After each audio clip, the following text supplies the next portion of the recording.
ಜಗತ್ತಿನ ಮೂರನೇ ಅತಿ ದೊಡ್ಡ ಆರ್ಥಿಕ ಪ್ಯಾಕೇಜ್ 20 ಲಕ್ಷ ಕೋಟಿಯಲ್ಲಿ ಯಾರಿಗೇನ್ ಸಿಗುತ್ತೆ? ನಮೋ ದೇಶಿ ಮಂತ್ರದಿಂದ ಆರ್ಥಿಕತೆಗೆ ವೇಗ. ಇದು ಸ್ವಾವಲಂಬಿ ಭಾರತ.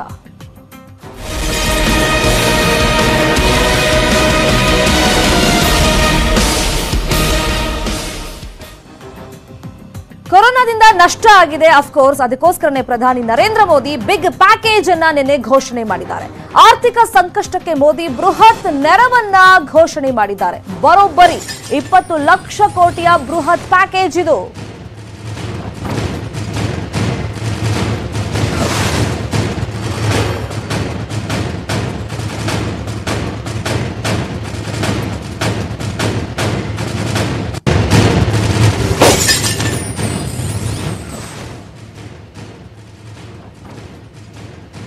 ಕೊರೋನಾ ನಷ್ಟಕ್ಕೆ ಪ್ರಧಾನಿ ನರೇಂದ್ರ ಮೋದಿ ಅವರೊಂದು ಬೃಹತ್ ಪ್ಯಾಕೇಜ್ ಅನ್ನ ನಿನ್ನೆ ಅಧಿಕೃತವಾಗಿ ಘೋಷಣೆ ಮಾಡಿದ್ರು. ಆರ್ಥಿಕ ಸಂಕಷ್ಟಕ್ಕೆ ನಮ್ಮ ದೇಶ ನಲುಗಿ ಹೋಗಿದೆ, ಜಗತ್ತೇ ನಲುಗಿ ಹೋಗಿದೆ, ಅದರಲ್ಲೂ ನಮ್ಮ ದೇಶ ಕೂಡ ನಲುಗಿ ಹೋಗಿದೆ. ಹಾಗಾಗಿ ಬರೋಬ್ಬರಿ 20 ಲಕ್ಷ ಕೋಟಿಯ ಬೃಹತ್ ಪ್ಯಾಕೇಜ್ ಅನ್ನ ಅನೌನ್ಸ್ ಮಾಡಿರೋದು. ಇದು ಜಗತ್ತಿನ ಮೂರನೇ ಅತಿ ದೊಡ್ಡ ಪ್ಯಾಕೇಜ್. ಇನ್ನು ಅದನ್ನ ಹೇಳುವಾಗ ನರೇಂದ್ರ ಮೋದಿ ಅವರು ಪ್ರಸ್ತಾಪ ಮಾಡ್ತಾ ಇದ್ರು, ನಮ್ಮ ದೇಶದ GDPಯ 10% ಅಷ್ಟು ನಾವು ಈಗ ಪ್ಯಾಕೇಜ್ ಅನ್ನ ಘೋಷಣೆ ಮಾಡ್ತಾ ಇರೋದು ಅಂತ. ಜಪಾನ್, ಅಮೆರಿಕ ಬಳಿಕ ಭಾರತ ಬೃಹತ್ ಪ್ಯಾಕೇಜ್ ಅನ್ನ ಘೋಷಣೆ ಮಾಡಿದೆ. ಭೂಮಿ, ಕಾರ್ಮಿಕ, ಹಣ, ಕಾನೂನು ಎಂಬ 4 ಅಂಶಗಳನ್ನ ಪ್ರಸ್ತಾಪ ಮಾಡಿದ್ದಾರೆ. ಈಗ ಸ್ವಾವಲಂಬನೆಯ ಮಹತ್ವವನ್ನ ಈ ಸಂದರ್ಭದಲ್ಲಿ ನರೇಂದ್ರ ಮೋದಿ ಅವರು ಸಾರಿದ್ರು. ಮೇಕ್ ಇನ್ ಇಂಡಿಯಾಗೆ ಒತ್ತು ಕೊಡಬೇಕು ಅಂತ ಕೂಡ ಈಗ ಒಂದು ಕರೆಯನ್ನ ಕೊಟ್ಟಿದ್ದಾರೆ ದೇಶದ ಜನತೆಗೆ. ಮೇ 18ರಿಂದ ಕೊರೋನಾ ಲಾಕ್ಡೌನ್ 4.0 ಜಾರಿಗೆ ಬರುತ್ತೆ. ಬಟ್ ಯಾವ ತರ ನೀತಿ ನಿಯಮ ಇರುತ್ತೆ, ಅದರ ರೂಪುರೇಷೆ ಹೆಂಗಿರುತ್ತೆ ಅದನ್ನ ನಾವು ತಿಳಿಸ್ತೀವಿ ಮುಂದಿನ ದಿನಗಳಲ್ಲಿ ಅಂತ ಹೇಳಿದ್ದಾರೆ.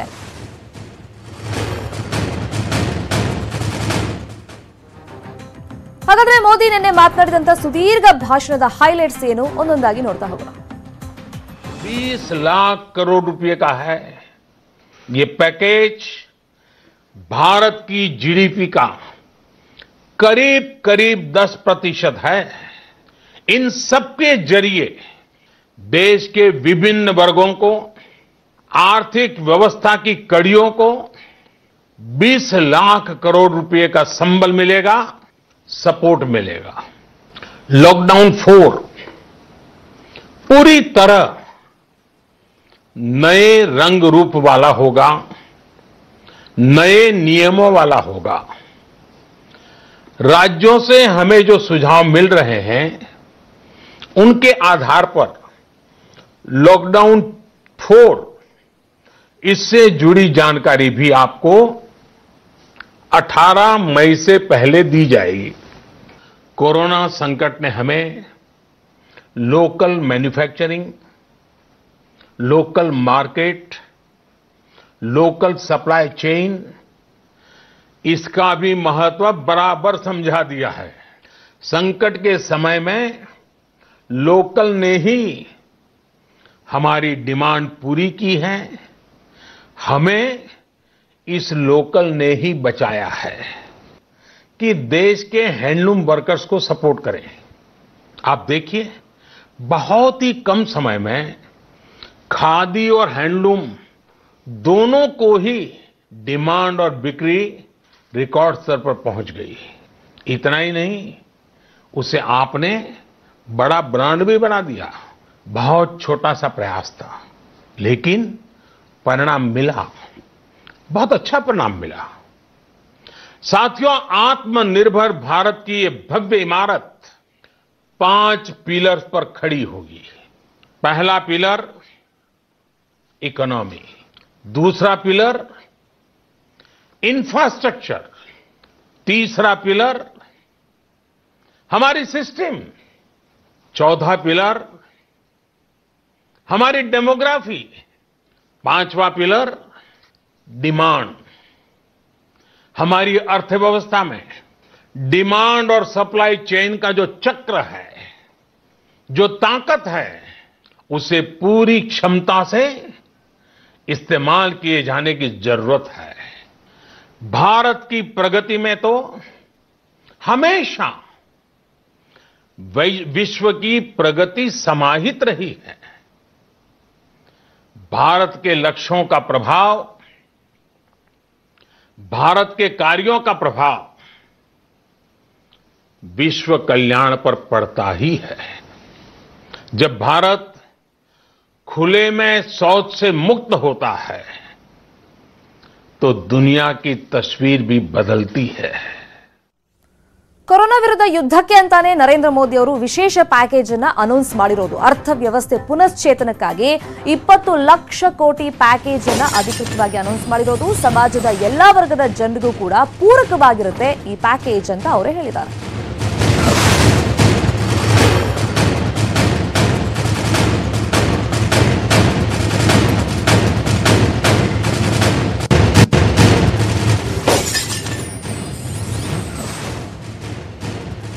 ಗೃಹ, ಗುಡಿ, ಸಣ್ಣ ಮಧ್ಯಮ ಕೈಗಾರಿಕೆಗಳಿಗೂ ಕೂಡ ಉತ್ತೇಜನ ಸಿಗುತ್ತೆ. 20 ಲಕ್ಷ ಕೋಟಿ ದುಡ್ಡು ಭಾರತೀಯರ ಪಾಲಿನ ದೊಡ್ಡ ಮೊತ್ತ. ಅಫ್ಕೋರ್ಸ್ ಇದು ವಿಶ್ವದ 3ನೇ ಅತಿ ದೊಡ್ಡ ಆರ್ಥಿಕ ಪ್ಯಾಕೇಜ್ ಅಂತ ಹೇಳಿದ್ವಲ್ಲ, ಇನ್ನು ಭಾರತದಂತ ದೇಶಕ್ಕೆ ಅಫ್ಕೋರ್ಸ್ ಇದೊಂದು ದೊಡ್ಡ ಮೊತ್ತದ ಆರ್ಥಿಕ ಪ್ಯಾಕೇಜ್ ಆಗುತ್ತೆ. ಮೋದಿ ಘೋಷಿಸಿದಂತ 20 ಲಕ್ಷ ಪ್ಯಾಕೇಜ್ನಲ್ಲಿ ಏನಿರುತ್ತೆ ಏನಿರಲ್ಲ ಆ ಕುತೂಹಲ ಸಹಜವಾಗಿ ಎಲ್ಲರಲ್ಲೂ ಕೂಡ ಇದೆ. ಯಾಕಂದ್ರೆ ಅತಿ ದೊಡ್ಡ ಮೊತ್ತದ ಒಂದು ಪ್ಯಾಕೇಜ್ ಅನೌನ್ಸ್ ಮಾಡಿದ್ದಾರೆ. ಇದರ ಡೀಟೇಲ್ಸ್ ಅನ್ನ ವಿತ್ತ ಸಚಿವೆ ಕೊಡ್ತಾರೆ ನಿಮಗೆ, ನಿರ್ಮಲಾ ಸೀತಾರಾಮನ್ ಅಂತ ತಮ್ಮ ಭಾಷಣದಲ್ಲಿ ನರೇಂದ್ರ ಮೋದಿ ಅವರು ಪ್ರಸ್ತಾಪ ಮಾಡಿದ್ರು. ಹಾಗಾದ್ರೆ ಈ ಪ್ಯಾಕೇಜ್ ನಲ್ಲಿ ಏನಿರುತ್ತೆ ಏನಿರೋದಿಲ್ಲ, ಬೃಹತ್ ಪ್ಯಾಕೇಜ್ ಇದು. 20 लाख करोड़ रुपए का है।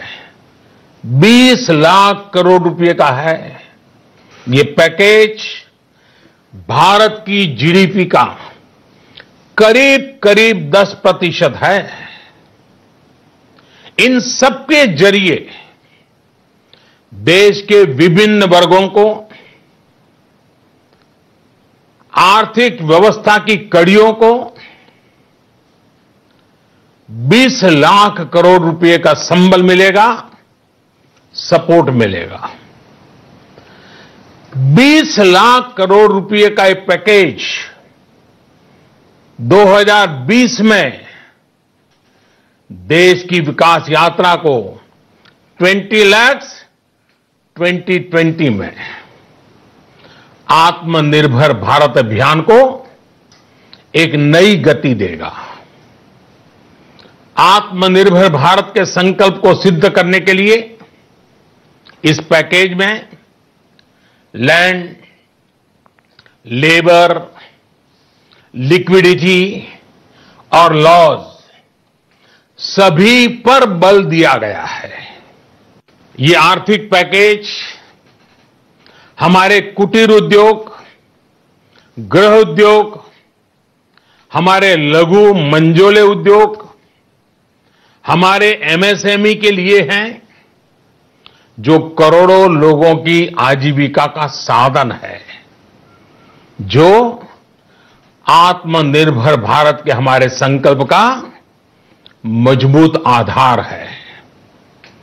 ये आर्थिक पैकेज देश के उस श्रमिक के लिए हैं, देश के उस किसान के लिए हैं, जो हर स्थिति, हर मौसम में देशवासियों के लिए दिन रात परिश्रम कर रहा है।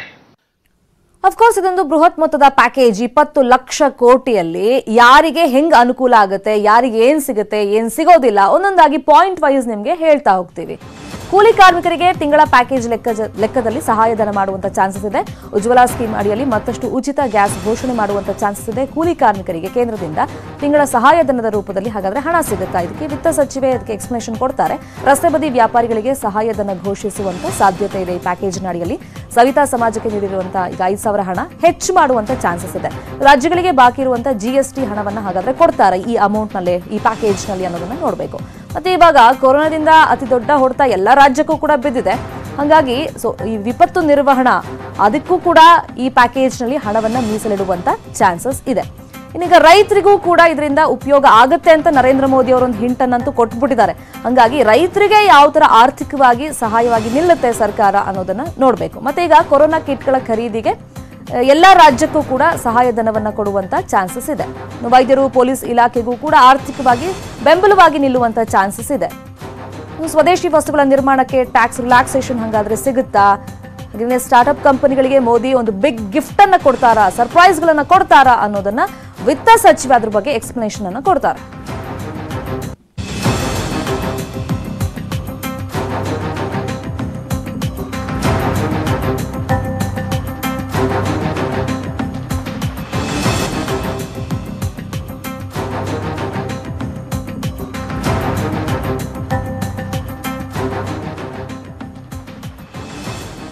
ಕೊರೋನಾ ವೈರಸ್ಗೆ ಇಡೀ ವಿಶ್ವವೇ ಕಂಗಾಲಾಗಿ ಹೋಗಿದೆ. ವಿಶ್ವದಲ್ಲಿ ಮೂರನೇ ಅತಿ ದೊಡ್ಡ ಪ್ಯಾಕೇಜ್ ನಿನ್ನೆ ನರೇಂದ್ರ ಮೋದಿ ಅವರು ಘೋಷಣೆ ಮಾಡಿರೋದು.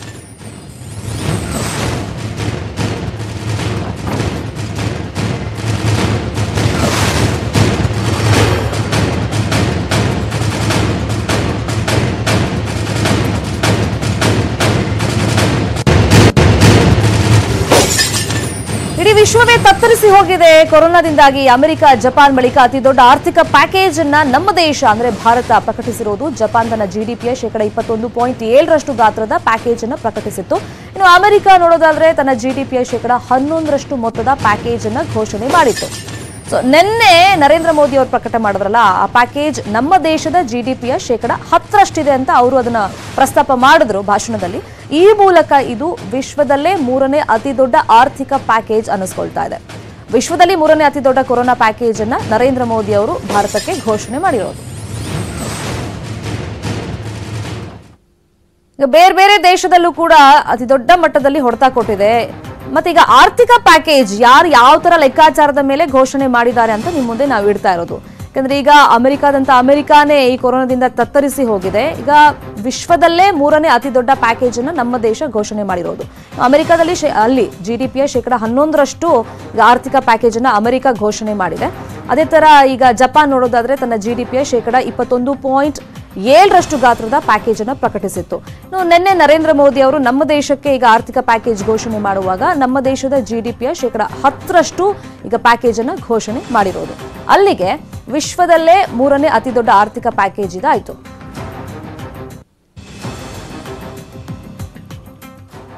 ನಿನ್ನೆ ಭಾಷಣದಲ್ಲಿ ನರೇಂದ್ರ ಮೋದಿ ಅವರು ಪದೇ ಪದೇ ಪ್ರಸ್ತಾಪ ಮಾಡಿದ್ದು ಸ್ವಾವಲಂಬಿ ಭಾರತ ಅಂತ. ಅಲ್ಲಿಗೆ ಸ್ವಾವಲಂಬಿ ಭಾರತ ಮಂತ್ರವನ್ನ ಪಠಣ ಮಾಡ್ತಾ ಇದ್ರು, ಘೋಷಣೆ ಮಾಡಿದ್ರು ನರೇಂದ್ರ ಮೋದಿ ಅವರು. ತಮ್ಮ ಭಾಷಣದಲ್ಲಿ ಸ್ವಾವಲಂಬಿ ಭಾರತಕ್ಕೆ ಜೈ ಅಂದ್ರು. 21ನೇ ಶತಮಾನ ಭಾರತದಾಗಬೇಕು ಅನ್ನೋದು ನಮ್ಮ ಧ್ಯೇಯ ಆಗಿರಬೇಕು ಅಂತ ಕರೆಯನ್ನ ಕೊಟ್ಟಿದ್ದಾರೆ.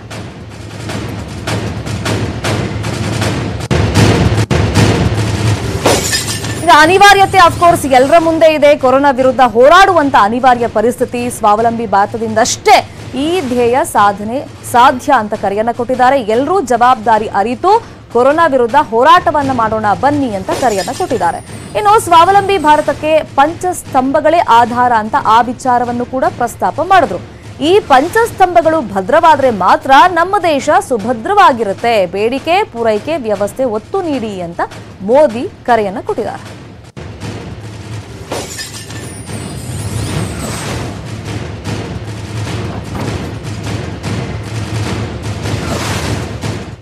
साथियों, आत्मनिर्भर भारत की ये भव्य इमारत 5 पिलर्स पर खड़ी होगी. पहला पिलर इकोनॉमी. एक ऐसी इकोनॉमी जो इंक्रीमेंटल चेंज नहीं बल्कि क्वांटम जंप लाए.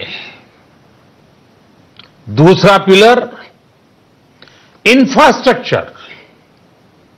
एक ऐसा इंफ्रास्ट्रक्चर जो आधुनिक भारत की पहचान बने. तीसरा पिलर हमारी सिस्टम.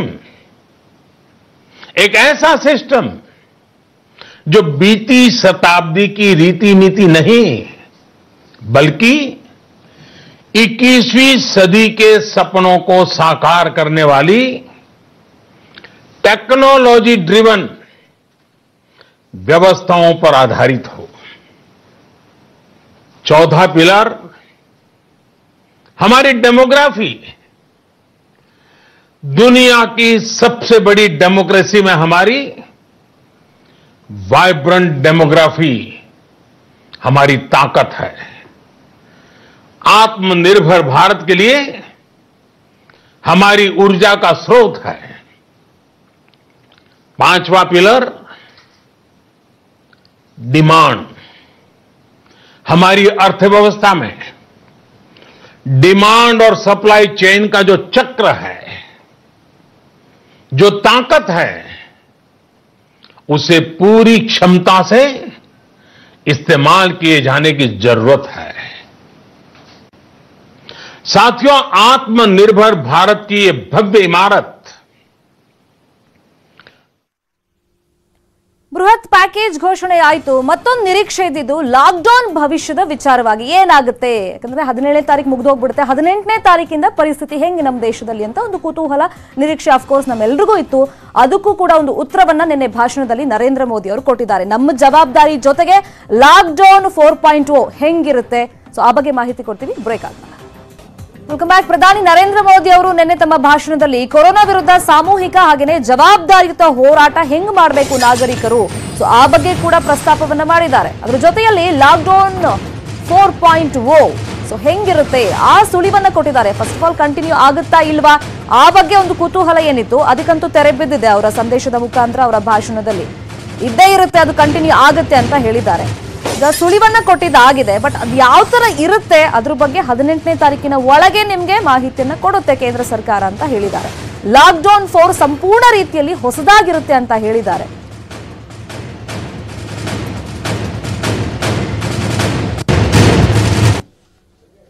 लॉकडाउन का चौथा चरण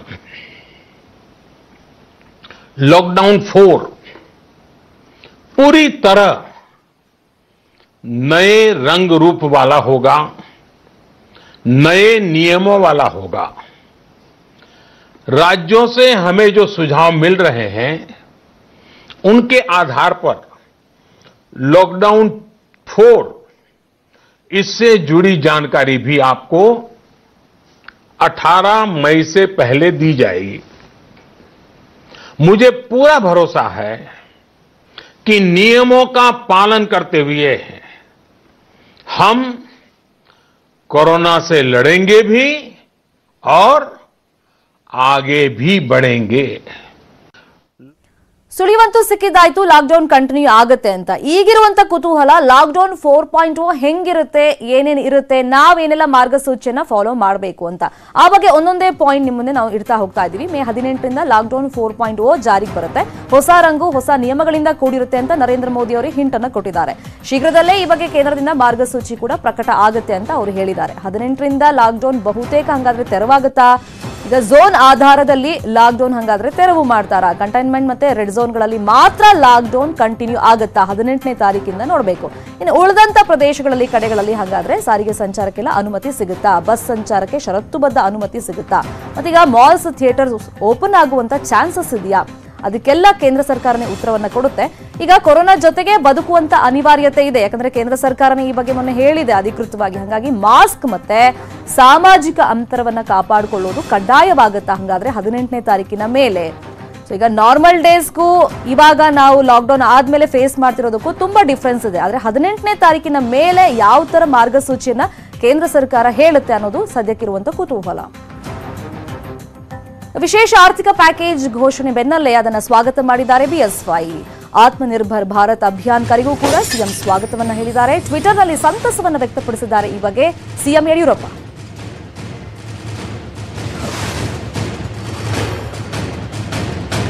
ಕೋವಿಡ್-19 ಬಿಕ್ಕಟ್ಟು ಎದುರಿಸಲು ಈ ಪ್ಯಾಕೇಜ್ ಘೋಷಣೆ ಆಗಿದೆ ಅಂತ ಯಡಿಯೂರಪ್ಪ ಅವರು ಹೇಳ್ಕೊಂಡಿರೋದು. ಇದು ಆರ್ಥಿಕತೆಗೆ ಶಕ್ತಿಯನ್ನ ತುಂಬುತ್ತೆ, ಎಲ್ಲಾ ವರ್ಗಗಳಿಗೂ ಕೂಡ ನೆರವಾಗುತ್ತೆ ಅಂತ ಯಡಿಯೂರಪ್ಪ ಅವರು ಹೇಳಿದ್ದಾರೆ.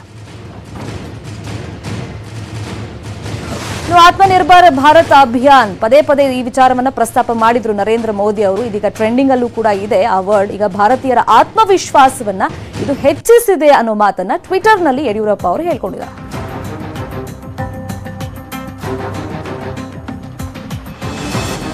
$20 ಲಕ್ಷ ಕೋಟಿ ಮೊತ್ತದ ಆರ್ಥಿಕ ಪ್ಯಾಕೇಜ್ ನಾನು ಸ್ವಾಗತ ಮಾಡ್ತೀನಿ. ಕೋವಿಡ್-19 ಬಿಕ್ಕಟ್ಟನ್ನು ಎದುರಿಸಲು ಈ ಪ್ಯಾಕೇಜ್ ನೆರವಾಗುತ್ತೆ, ಆರ್ಥಿಕವಾಗಿ ಇದು ಶಕ್ತಿ ತುಂಬುತ್ತೆ, ಬಲ ಕೊಡುತ್ತೆ ಅನ್ನೋ ಮಾತನ್ನ ಯಡಿಯೂರಪ್ಪ ಅವರು ಹೇಳಿದ್ದಾರೆ.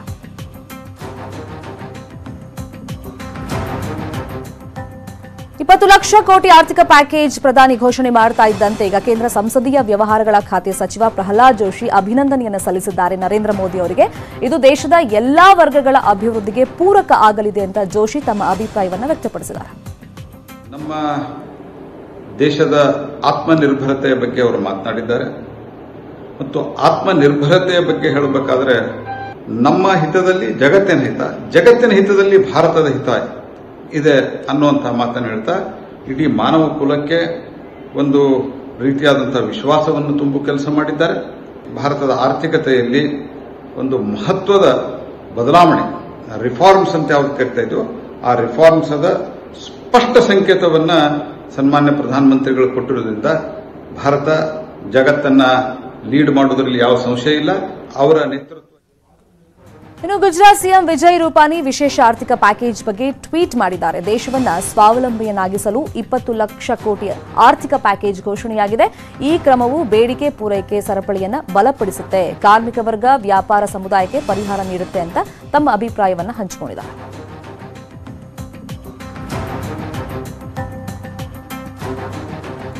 ಇನ್ನು ಉತ್ತರ ಪ್ರದೇಶ ಸಿಎಂ ಯೋಗಿ ಆದಿತ್ಯನಾಥ್ ಕೂಡ ಸಂತಸವನ್ನ ವ್ಯಕ್ತಪಡಿಸಿದ್ದಾರೆ. ಈ ಪ್ಯಾಕೇಜ್ ಕೋವಿಡ್-19 ಸಮಸ್ಯೆ ನಿವಾರಿಸಲಿದೆ, ದೇಶವನ್ನ ಸ್ವಾವಲಂಬಿಗಳನ್ನಾಗಿಸಿ ಮಾಡುವಲ್ಲಿ ಒಂದು ಮೈಲಿಗಲ್ಲಿದ್ದು ಎಲ್ಲಾ ದೇಶವಾಸಿಗಳು ಮೋದಿಯವರ ಜೊತೆಗಿರ್ತಾರೆ ಅಂತ ಟ್ವೀಟ್ ಅನ್ನು ಮಾಡಿದ್ದಾರೆ.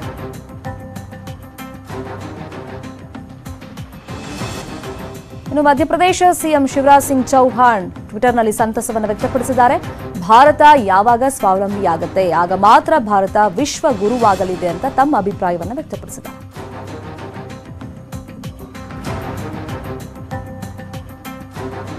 ಕೆಪಿಸಿಸಿಯ ಮಾಜಿ ಅಧ್ಯಕ್ಷ ದಿನೇಶ್ ಗುಂಡೂರಾವ್ ವಿಶೇಷ ಆರ್ಥಿಕ ಪ್ಯಾಕೇಜ್ ಅನ್ನು ಸ್ವಾಗತ ಮಾಡಿದ್ದಾರೆ. 6 ವರ್ಷಗಳಿಂದ ಭಾರತದ ಆರ್ಥಿಕತೆಗೆ ಹಾನಿಯಾಗ್ಬಿಟ್ಟಿತ್ತು, ಈಗಿನ ನಿಮ್ಮ ಪ್ಯಾಕೇಜ್ನಿಂದ ಅಭಿವೃದ್ಧಿಯನ್ನು ನಾವು ನಿರೀಕ್ಷೆ ಮಾಡ್ತೀವಿ ಅಂತ ಟ್ವೀಟ್ ಮಾಡಿದ್ದಾರೆ.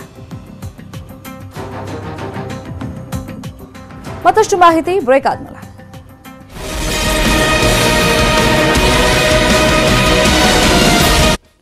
Welcome back. ಸಾಕಷ್ಟು ಜನ ವಿದೇಶದಲ್ಲಿ ಇದ್ದವರು ಮಾರ್ಚ್ ಕೊನೆಯ ವಾರದಿಂದ ಕರ್ನಾಟಕಕ್ಕೆ ವಾಪಸ್ ಆಗಬೇಕು, ತಾಯ್ನಾಡಿಗೆ ವಾಪಸ್ ಬರಬೇಕು ಅಂತ ಹಾತೊರಿತಾ ಇದ್ರಲ್ಲ, ಅವರಲ್ಲಿ 176 ಮಂದಿ ನೆನೆ ದುಬೈನಿಂದ ಮಂಗಳೂರು ಏರ್ಪೋರ್ಟ್ಗೆ ಬಂದಿಳಿದ್ರು. 50ಕ್ಕೂ ಹೆಚ್ಚು ದಿನ ವಿದೇಶದಲ್ಲೇ ಲಾಕ್ ಆಗಿದ್ದವರು ಕರ್ನಾಟಕಕ್ಕೆ ಬರ್ತಾ ಇದ್ದಂತೆ ನಿಟ್ಟುಸಿರನ್ನ ಬಿಟ್ರು. ದುಬೈನಿಂದ ಸೀದಾ ಮಂಗಳೂರು ಏರ್ಪೋರ್ಟ್ಗೆ ಬಂದಂತ 176 ಪ್ರಯಾಣಿಕರ ಮೇಲೂ ಕೂಡ ಆರೋಗ್ಯ ಇಲಾಖೆ ಈಗ ನಿಗಾ ವಹಿಸಿದೆ. ಇನ್ನು ವಿಮಾನ ನಿಲ್ದಾಣದಲ್ಲಿ ಅಗತ್ಯವಿದ್ದವರಿಗೆ ಹಣ ವರ್ಗಾವಣೆ ಕೆಲಸ, ಹೊಸ ಸಿಮ್ ವಿತರಣೆ, ಆರೋಗ್ಯ ಕಿಟ್ ವಿತರಣೆ ಹಾಗೆಯೇ ಉಪಹಾರ ವ್ಯವಸ್ಥೆಯನ್ನು ಕೂಡ ಮಾಡಿದ್ರು. ಆಮೇಲೆ ಆರೋಗ್ಯ ಇಲಾಖೆ ತಪಾಸಣಾ ತಂಡದಿಂದ ಪ್ರತಿ ಪ್ರಯಾಣಿಕರ ಆರೋಗ್ಯ ತಪಾಸಣೆ ನಡೆಯಿತು. ಎಲ್ಲ 176 ಪ್ರಯಾಣಿಕರಿಗೆ ಈಗ ಸ್ಟ್ಯಾಂಪಿಂಗ್ ಮಾಡಲಾಗಿದೆ. ಇಮಿಗ್ರೇಷನ್ ಪ್ರಕ್ರಿಯೆ ಕೂಡ ಮುಗಿಸಿದ್ದಾರೆ. ಇನ್ನು ಐಎಎಸ್ ಅಧಿಕಾರಿ ರಾಹುಲ್ ಶಿಂದೆ, ಜಿಲ್ಲಾ ಆರೋಗ್ಯಾಧಿಕಾರಿ ಡಾಕ್ಟರ್ ರಾಮಚಂದ್ರ ಬಾಯರಿ ಹಾಗೆಯೇ ವಿಮಾನ ನಿಲ್ದಾಣ ನಿರ್ದೇಶಕ ವಿವಿ ರಾವ್ ಸೇರಿದಂತೆ ಅನೇಕರು ಕೊರೋನಾ ಮುಂಜಾಗ್ರತಾ ತಪಾಸಣೆಯನ್ನ ಖುದ್ದಾಗಿ ಅಲ್ಲಿ ಪರಿಶೀಲನೆಯನ್ನ ಮಾಡಿದ್ರು. ಸೊ ಇನ್ನೊಂದು ಕಡೆ ಸಿಂಗಾಪುರ್ನಿಂದ ಸಾಕಷ್ಟು ಜನ ಈಗ ಬೆಂಗಳೂರಿಗೆ ಬಂದು ಇಳಿದಿದ್ದಾರೆ. ಭಾರತೀಯರನ್ನ ಏರ್ಲಿಫ್ಟ್ ಮಾಡಲಾಗ್ತಾ ಇದೆ. ಸಿಂಗಾಪುರ್ನಲ್ಲಿದ್ದಂಥ ಕನ್ನಡಿಗರನ್ನ ಏರ್ ಇಂಡಿಯಾ ವಿಮಾನದ ಮೂಲಕ ದೇವನಹಳ್ಳಿ ಬಳಿಯ ಕೆಂಪೇಗೌಡ ಅಂತಾರಾಷ್ಟ್ರೀಯ ವಿಮಾನ ನಿಲ್ದಾಣಕ್ಕೆ ಕರ್ಕೊಂಡು ಬರಲಾಗಿದೆ. ಸೊ ರಾತ್ರಿ 9:30 ಸುಮಾರಿಗೆ 42 ಮಂದಿ ಕನ್ನಡಿಗರು ಆಗಮಿಸಿದ್ದು ಎಲ್ಲಾ ಪ್ರಯಾಣಿಕರಿಗೂ ವಿಮಾನ ನಿಲ್ದಾಣದಲ್ಲೇ ಸ್ಕ್ರೀನಿಂಗ್ ಅನ್ನ ಮಾಡಲಾಗಿದೆ. ನಂತರ 2 BMTC ಬಸ್ಗಳಲ್ಲಿ ತಲಾ 20 ಮಂದಿಯನ್ನ, ಅಂದ್ರೆ ಅಲ್ಲೂ ಕೂಡ ಸೋಷಿಯಲ್ ಡಿಸ್ಟೆನ್ಸ್ ಮೇಂಟೈನ್ ಮಾಡಿಕೊಂಡೆ ತಾವು ಯಾವ ಹೋಟೆಲ್ ಅನ್ನ ಚೂಸ್ ಮಾಡ್ತಾರೆ, ಬುಕ್ ಮಾಡ್ಕೊಂಡಿರ್ತಾರೆ ಅಂತ ಹೋಟೆಲ್ಗಳಿಗೆ ಈಗ ಕಳಿಸ್ಕೊಡಲಾಗಿದೆ. ಟರ್ಮಿನಲ್ ಹೊರಭಾಗದಲ್ಲಿ 3 ಕೌಂಟರ್ಗಳನ್ನು ಮಾಡಿದ್ದು ಹೋಟೆಲ್ಗಳ ಬುಕಿಂಗ್ ನಂತರ BMTC ಬಸ್ಗಳಲ್ಲಿ ಕನ್ನಡಿಗರು ಈಗ ಹೋಟೆಲ್ಗಳಿಗೆ ಹೋಗಿದ್ದಾರೆ.